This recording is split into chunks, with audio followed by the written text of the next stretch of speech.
말씀도 좀 많이 해주셨어요. 그 서울대에서부터 그 저는 몰랐습니다.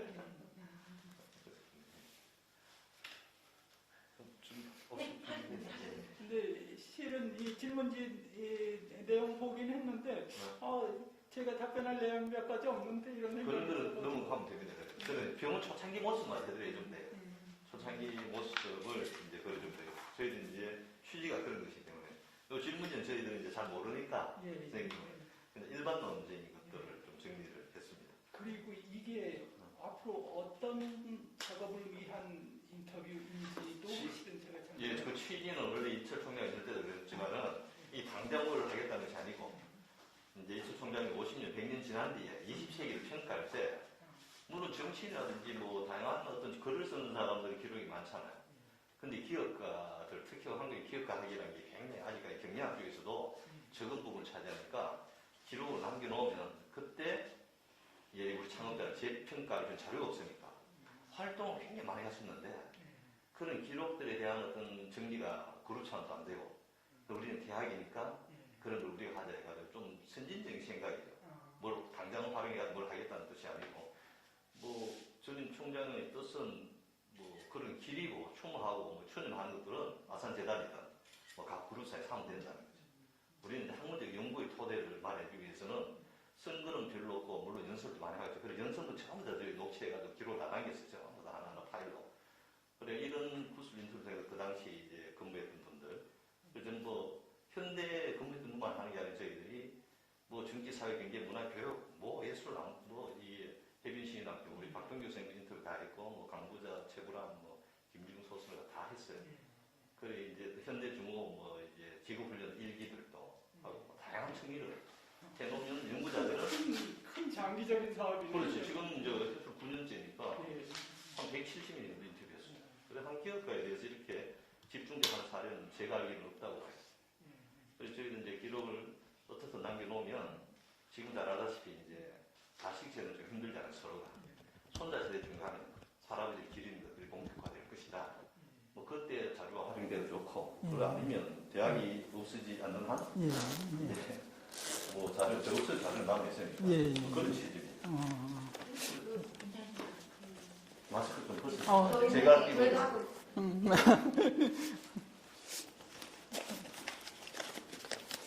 뭐 질문을 모르는 것은 그냥 넘어가시면 돼요. 모르기도 하고 예. 이 불확실한 것에 대해서 아니면은 제가 답변할 내용이 아닌 것 같은 내용도 좀 있는 것 같아가지고 그런 거는 제가 말씀 안 드리는 게 좋겠다. 오히려 그런 생각이 몇 가지 좀 그리고 들었었죠. 좀 이게 전부 다 비공개이기 때문에 혹시 만약에 그 중간 무슨 일이 있어도 나중에 말씀드리겠지만은 본인의 허락을 득하지 않고 출판 절대 안 되고 공개도 안 되고. 근데 만약에 이제 공개된다 하더라도 본인께서 뭐 우리가 파일 주면 이거는 뭐 오퍼데이터로 고쳐야 된다. 뭐 이런 사람들 다 참고했을 거죠. 아마 당분간 뭐 내고 그런 건 없을 거예요. 공개도 안 되고.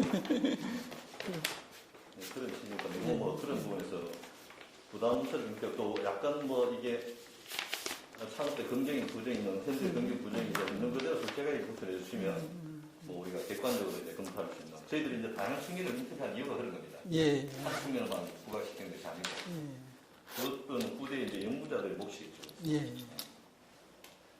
고민이 되고 하지 않고 뭐 스킬 수도 있고 하니까 그냥 뭐 제가 그래서 오히려 제가 답변이 너무 부족하지 않을까 염려돼가지고 조금 아니, 그런데 그 부분만 승리로 보는 사람들이 이제 선생님께서 몇 가지 해주면 다른 분도 말 얘기할 때 짜맞추고 비교도 가능하니까 너무 그렇게 부담을 안 느껴도 될 것 같습니다. 알겠습니다. 그럼 시작하도록 하겠습니다. 아산관련 구술자료 수집사 오늘은 전서울 아산병원 교육수련 부장을 연구하신 남기천 선생님 모시고 인터뷰를 진행하도록 하겠습니다. 오늘은 2022년 11월 3일 오후 3시입니다. 우리 구술과 정기 편을 위해서 이제 구술자, 저는 면담자, 그 아산정병 창업자 이렇게 용어를 좀 정리하도록 하겠습니다.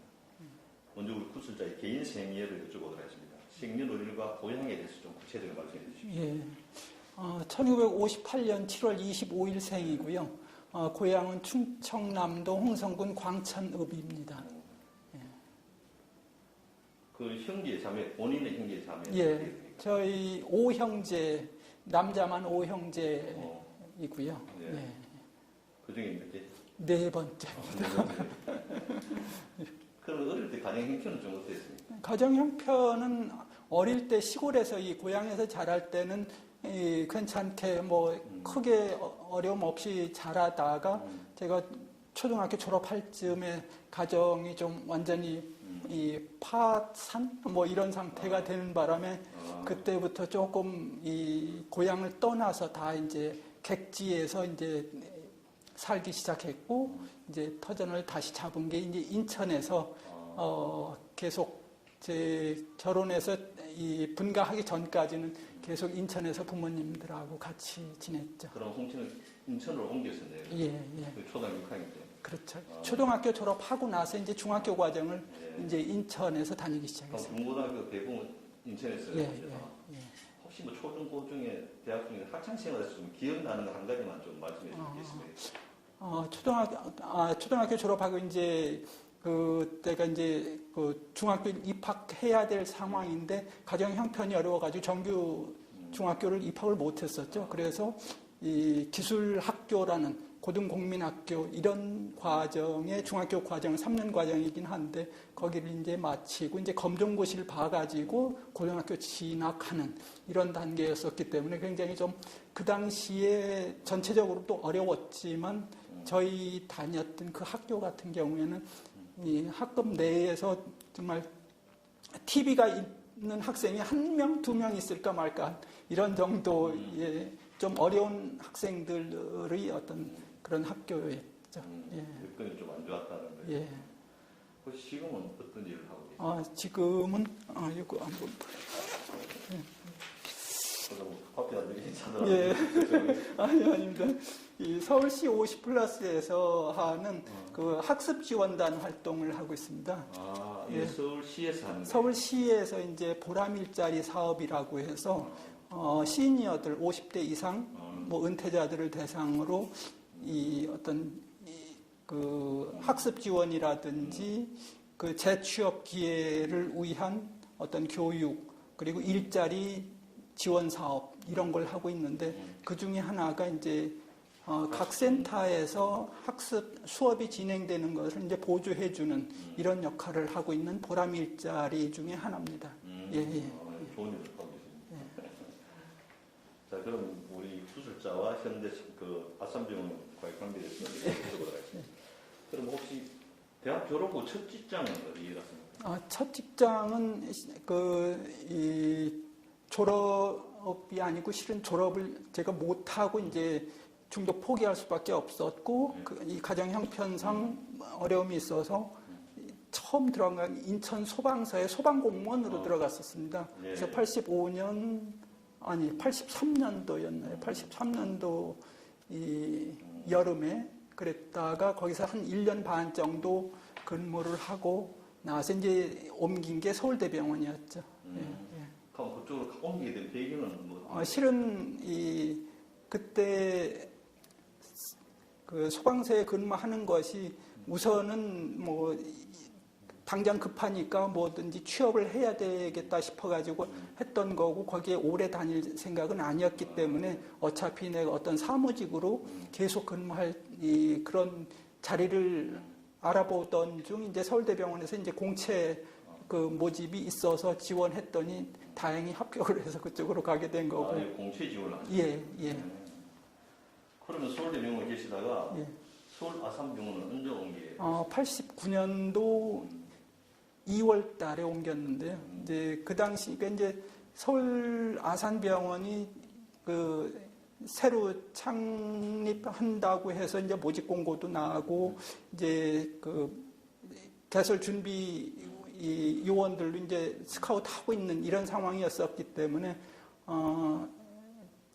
저희가 있던 서울대 병원의 내과의 어떤 수장 역할을 하시는 분이 이문호 교수님이었었거든요. 그분께서 이제 이쪽으로 이제 옮기시면서 이 병원장으로 가신다 이런 얘기도 듣고 해서 이제 이 서울대 병원이 아무래도 이 공무원 스타일의 어떤 분위기라든지 그리고 오랫동안 있었기 때문에 인사 적체라든지 이런 것들이 많이 있어서 크게 비전이 없다 싶어가지고 좀 신설병원에 새롭게 좀 한번 가서 좀 해보자 해서 옮기게 됐죠. 한번 뭐든 해보자 해가지고 네. 그때 그럼 공채라습니까 아산병원이? 그렇죠. 예. 그리고 공채 중에서도 이제 저희 같은 경우는 이제 경력직으로 이제 3년 반 정도 이제 서울대병원에서 근무한 시점이었거든요. 그래서 이제 그 정도의 이제 경력 가지고 이제 공채로 이제 들어가게 됐죠. 예. 그럼 왔을 때 일단은 이제 뭐 의사 선생님 말고 이제 직원들은 그 당시 한 몇 명 정도 초기 설립 당시에는 대충 설립 당시 한 100여 명 됐었을 예. 겁니다. 제가 왔을 때는. 예. 그래서 제 4번이 M 뭐 129번인가 그렇게 되거든요. 89129 해서 129가 이제 연번에서 이제 그 정도의 사무직 같은 경우에는 그랬었고 그때 의사직이라든지는 아직 개원 전이기 때문에 2월 달이었기 때문에 정식으로 직원이 많지는 않았었습니다. 그럼 어떤 그 당시 처음부터 왔을 때 어떤 그런 이 병원 분위기는 좀 어땠습니까? 처음에는 뭐 재벌 기업이 운영하는 병원이다 해서 거기에 주요 간부들은 대개 이제 현대 건설 사무직 같은 경우에는 건설이라든지 이런 쪽에서 오신 분들이 있어서 조금 뭐라고 할까 좀 살벌하다고 할까 때로는 정말 그 결제 서류 결제 가지고 가면 결제판 집어 던지고 이럴 때였었으니까 예. 그런 분위기이기도 했는데 또한 의사 집단은 각 병원들에서 이제 그 새로 모인 어떤 외인 구단 같은 이런 분위기였었기 때문에 그리고 제가 기억하기에는 굉장히 젊으신 의사분들이 많이 있었고 해외에서도 많이 오셨었고 그 당시에는 그래서 굉장히 그 활기 있는 이런 병원 분위기였고 새로운 것을 뭔가를 시도하려는 이런 분위기가 굉장히 많았던 것 같고요. 그럼 이제 병원에 이제 근무를 서울대 병원에 옮겼잖아. 네. 지금도 거기 교통 환경이 좋지 않잖아요. 별로 지금 저희들 왔을 때는 이 힘들어요 사실. 지하철이 바로 있는 거 예, 그렇죠. 예. 근데 그 당시 주변 환경은 좀 어땠습니까? 병원 주변 환경. 거기는 완전 이제 지금은 이제 잠실 나루역이라고 예. 이름 바뀌었는데 이제 성내역이었었죠 전에 이름이. 거기서 이제 걸어 다녀야 되는데 이제 성내천을 건너서 이제 걸어 다니는 게 그 가장 가까운 교통수단이었었죠. 승대선 건넜어요 이제. 예. 그때는 다리도 없었어요. 요즘은 다리도 있어가지고 걸어 다니기가 수월한데. 예를 성내 얘기했으니까 걸어온다면 시간 어느 정도? 한 10분 정도 걸리죠. 멀진 그렇죠. 않죠. 그럼 그 주변에 거의 생활시설이라든지 아파트 지금은 이제 파크리오 아파트가 다 들어섰지만은 거기가 시형 아파트 자리거든요.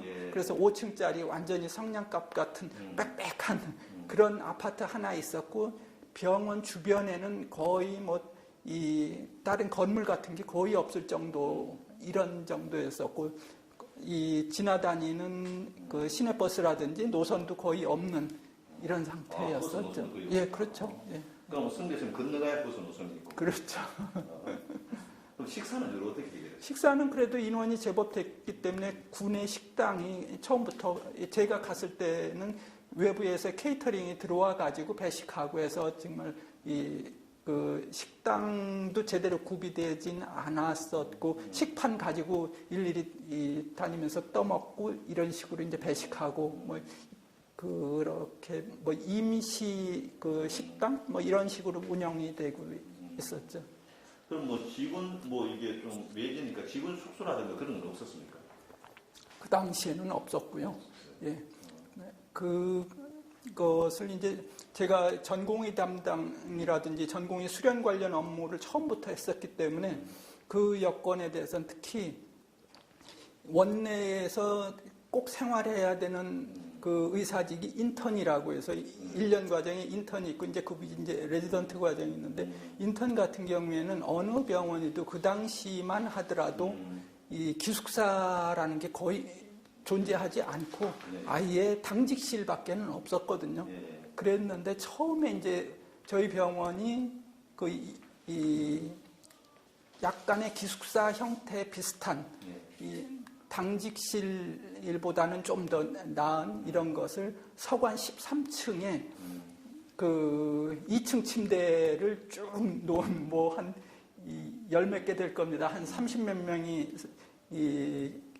그 잘 수 있는 이런 시설이 처음 갖춰진 게 그 당시 89년도부터였던 걸로 기억해요. 서관에 이제 그렇게. 예, 서관 13층에 서관 하나만 있었을 때죠. 그때 그래서 기숙사가 생긴 거는 그 한참 후의 일이고 그게 생기기 전에는 거기에 임시 숙소 겸 당직실 겸 그런 게 있었죠. 예. 그럼 구수사께서는 89년 오셔가지고 총 몇 년 근무했습니까? 아산병원에서? 근무한 거요. 예, 근무 연수. 제가 2015년 6월 30일자로 병원에서는 퇴직을 했고 그 다음 7월 1일자로 병원 내에 새마을금고라고 있는 조직이 있는데 그쪽으로 가서 18년 1월 5일자인가로 퇴직을 했기 때문에 29년 조금 넘을 겁니다. 30. 예. 그럼 이 아산병원의 어떤 근무이 만들어진 과정을 다 기억하고 계실 거 아닌가요? 그렇죠. 그럼 수관이 제일 먼저 들어오고 그렇죠. 순서대로 좀 말씀해 예, 주세요. 서관이 처음에 이제 89년도 정식 오픈한 건 6월 23일로 지금 이 개원 기념일을 잡고 있거든요. 그래서 89년 봄에 이제 오픈이 됐고, 그 다음에 동관이라고 예. 그게 94, 잠깐만요. 또 막 헷갈리는데, 2004년인가 보다. 2004년. 예. 2004년이고 신관이 2008년. 예. 그거는 실은 여기에 이 20년사 혹시 보셨나요? 못 봤습니다. 그러세요. 그럼 여기에 좀 더 자세한 기록이라든지 이거 저도 예, 이 예. 집에 없어가지고 이거 빌려왔습니다. 실은 혹시나 오늘 필요할 제가 거. 이제 그 홍보부 한번 여쭤보도록. 그렇죠. 그래서 한번 이걸 구입해 보시면 좋을 거고. 일단 우리 뭐 선생님 기억에 그렇죠. 의존해서 예. 일단 나머지 우리 예. 저희들 최종 확인하면 될 것 그렇죠. 같습니다. 일단 알겠습니다. 어떻든 서관, 동관, 신관. 동관계관이 94년이네요. 2004년이 아니라 94년. 예. 예. 그 다음에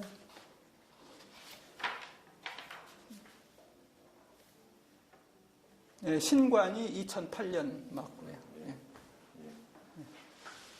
이제 동관, 수관 빨리 생겼네. 그죠? 예. 그 뒤에 한 10몇 년 지나서 이제 신관이 생기고. 예. 그럼 그 앞에 우리 그 의과대라든가 연구동은 예. 언제 생겼죠? 의과대 연구동이 그 바로 90년도, 91, 2년도 요 사이에서. 바로 예. 중간에 이제 이게 다 생겼네. 그렇죠. 예. 그래서 아까 말씀하신 그 기숙사 같은 경우도 그 바로 앞에 그 대학 건물하고 같이 거의 붙어 있다시피 한 게 90년도인가 91년도에 오픈을 했었거든요. 거기에 이제 정식으로 이제 학생 기숙사 및 그 인턴 기숙사가 생기기 시작했죠. 비율을 일찍 거기 생겼죠. 그렇죠. 그리고 나서 현재 있는 기숙사는 최근에 생긴 거고요. 예, 최근에 신관 생기고 나서 얼마 후에 생겼던 거 그럴 거예요. 예. 그럼 초창기 이제 서울대는 공무원 신분이잖아요. 공무원, 정식 공무원, 거기가 이제 특수법인이기 때문에 공무원이었다가 78년도인가로 전환이 됐죠. 그래서 거의 준공무원, 그런 정도였어요. 그럼 여기 초창기 왔을 때 그러면 경력기 왔지 물론 뭐 서울대 병원하고 어떤 그 대우는 어떤 좀 차이가 있었습니까? 대우가 조금 더 낫긴 했는데 참고로 제가 가지고 있는 자료 중에 하나가 89년도에 급여 명세표. 이거 우리 주인장 우리 이거 스캔을 해주셔야 됩니다. 이게 89년도 급여 명세표. 38만 원. 35만 5천 원. 이야. 이거 나중에 저희가 스캔 좀 해주셨어요. 예. 이제 조금씩 이제 계속 올라가는데 호방이 올라가면서 그럼 이 금액이 89년쯤 보면 서울대 급여보다 조금 높은 정도. 높은 정도다. 물론 그 경력 인정해주고. 그렇죠.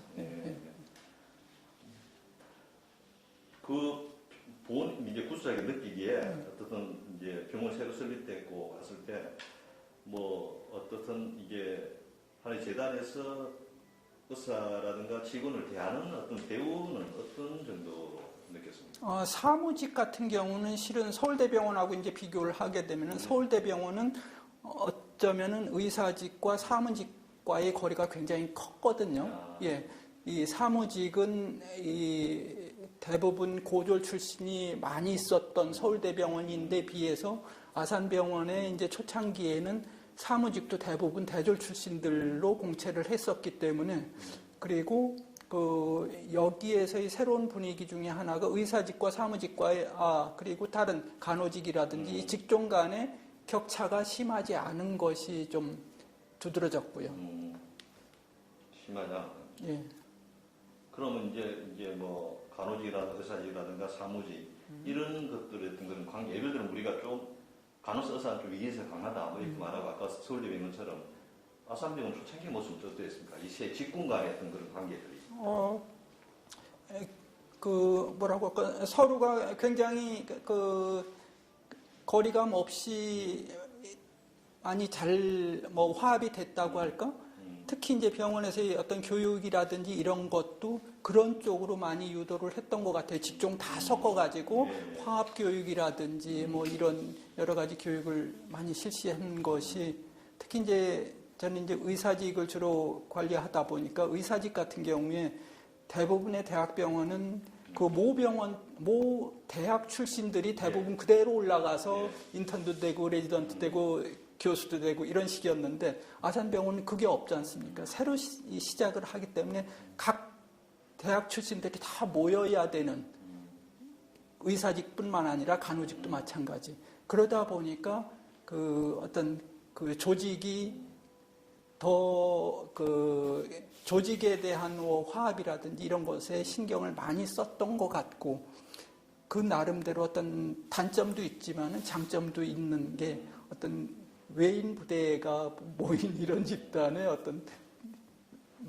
특성을 보인다고 할까? 조금 그런 면이 있었던 것 같아요. 예. 그럼 아까 잠깐만 그럼 초창기부터 이제 담당했던 분야, 처음 담당했던 분야는 어떤 분야인가요? 예. 처음부터 끝까지 교육 수련 업무만 계속 했는데. 그럼 이 교육 수련 업무랑 주로 어떤 구체적으로 말씀하세요? 예.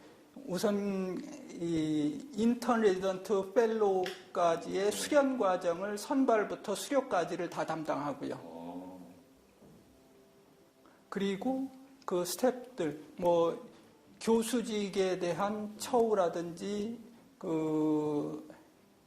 인사관리까지는 아니어도 인사관리는 의대에서 하니까 인사관리를 뺀 지원 업무 여러 가지 근태, 출장, 학회, 연수 이런 이 지원 업무를 다 담당하는 부서입니다. 그럼 이런 데서 자체 프로그램도 개발하고 그러니까? 그렇죠. 예. 그래서 실은 그런 업무만 계속 해왔다고 저 같은 경우에 하는 업무를 지속적으로 계속 해요. 그럼 한 20여 년 이상을 근무하셨는데 근무하면서 제일 보람차다든가 이런 프로는 괜찮았다라든가 이런 게 있다면 하나 소개해 주시죠. 예. 아산병원에서 교육 수련 업무가 아까도 말씀드렸지만은 모 의과대학 출신이 없는 상태였기 때문에 각 병원, 각 의과대학에 다니면서 홍보 활동, 리크루트, 이것을 병원 차원에서 한 건 처음이었고, 우리나라에서는? 그렇죠. 이런 업무뿐만 아니라 교육 수련과 관련해서 새로운 우리나라에서 최초로 한 일들이 굉장히 많은데, 그 중에 대표적인 게 각 의과대학에 홍보 출장 가서 직접 학생들한테 설명하고 아산병원에 이런 제도가 있고 이런 대우가 있고 이런 설명회를 하고 95년도에는 서브 인턴십 프로그램이라고 해가지고 그 의과대학 학생들이 대부분이 자기네 출신 학교 병원에서